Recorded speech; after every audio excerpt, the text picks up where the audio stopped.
শহীদ president Ziaur Rahman Bir Uttom, ধূমকেতুর মতো উদয় হয়ে মুক্তিযুদ্ধের কিংবদন্তিতে রূপান্তরিত হয়েছিলেন। তাকে বাদ দিয়ে ৭১-এর রণাঙ্গনের যুদ্ধ অথবা ৭৫ পরবর্তী বাংলাদেশের রাজনৈতিক আলোচনা সম্পূর্ণ হওয়ার নয়। ৪৪ বছর চলে গেল, তিনি আমাদের মাঝে নেই। ১৯৮১ সালের এই দিনে দেশি বিদেশি ষড়যন্ত্রের মধ্য দিয়ে চট্টগ্রাম সার্কিট হাউসে একদল বিপদগামী সেনা সদস্যের গুলিতে প্রাণ হারান এই ক্ষণজন্মা পুরুষ। বিএনপি নেতারা বলছেন, শহীদ জিয়াউর রহমান বাংলাদেশের জাতীয়তাবাদী নেতা, সাহসী মুক্তিযোদ্ধা ও সফল রাষ্ট্রনায়ক ছিলেন। জাতির ক্রান্তিকালে ত্রাতা হিসেবে আবির্ভূত হন তিনি।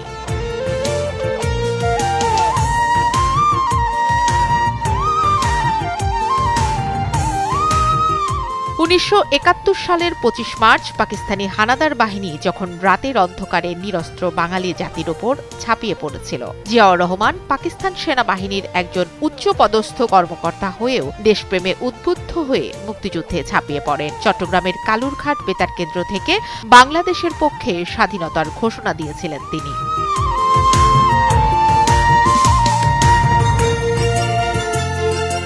তার সেই সাহসী ঘোষণা শুনে সেদিন দেশের ছাত্র, যুবক, কৃষক, শ্রমিক সহ সর্বস্তরের মানুষ স্বাধীনতা যুদ্ধে অংশ নিতে ঝাঁপিয়ে পড়েন। তিনি দীর্ঘ ৯ মাস বিভিন্ন রণাঙ্গনে বীরের মতো লড়ে গেছেন বিজয়ের মুহূর্ত পর্যন্ত।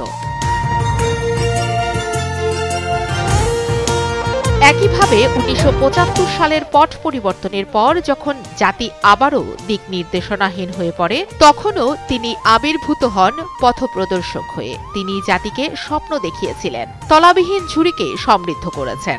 শহীদ প্রেসিডেন্ট জিয়াউর রহমান বীরুত্তম, তিনিই হলেন বহুদলীয় গণতন্ত্রের প্রবক্তা। রাষ্ট্রপতির দায়িত্ব গ্রহণের পরপরই বিপুল কর্মযজ্ঞ শুরু করেছিলেন জিয়াউর রহমান। বিচক্ষণ রাজনীতিবিদ ও জাতীয়তাবাদী এই নেতা অনুধাবন করতে সক্ষম হয়েছিলেন, একটি সদ্য স্বাধীন দেশকে সামনে এগিয়ে নিতে হলে যেমন দীর্ঘমেয়াদী পরিকল্পনা প্রয়োজন, তেমনি প্রয়োজন সমন্বিত প্রচেষ্টা। তাই তিনি ১৯ দফা সম্বলিত রাজনৈতিক দর্শন উপস্থাপন করেছিলেন। সেই কর্মসূচি বাস্তবায়ন করতে রাজনীতিতে মেধাবী ও পেশাজীবী ব্যক্তিদের সম্পৃক্ত করেছিলেন। তিনি অনুধাবন করেছিলেন, দেশের জনসংখ্যার অর্ধেক নারীদের অবহেলিত রেখে প্রকৃত উন্নয়ন সম্ভব নয়। তাই তাদের কর্মক্ষম করে তুলতে নেন নানা উদ্যোগ।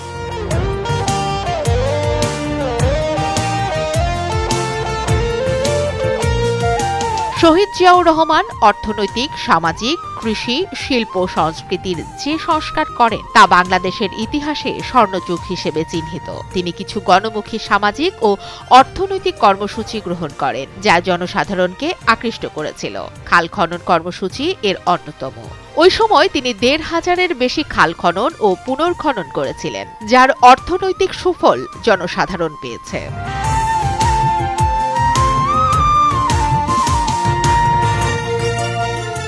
দেশের অর্থনীতির ভিত গড়ে দিয়েছিলেন জিয়াউর রহমান। তিনি সমাজতান্ত্রিক অর্থনীতি থেকে মুক্তবাজার অর্থনীতির পথ সৃষ্টি করেছেন। তিনি প্রথম বিদেশে জনশক্তি রপ্তানি শুরু করেছিলেন। মধ্যপ্রাচ্যে শ্রমিক পাঠানোর উদ্যোগ জিয়া সরকারের আমলেই নেওয়া হয়। সেই জনশক্তি আজ অর্থনীতির মূল স্তম্ভ। যে পোশাক শিল্প ও রেমিটেন্সের ওপর দেশের অর্থনীতি দাঁড়িয়ে আছে, তার সূচনা হয়েছিল জিয়াউর রহমানের আমলেই। বাংলাদেশি জাতীয়তাবাদীর স্বপ্ন বাস্তবায়নে তৃপ্ত পদে এগিয়ে যাওয়া শহীদ জিয়াউর রহমানের দিকে তাকালে মনে হবে, তিনি এলেন, দেখলেন আর জয় করলেন।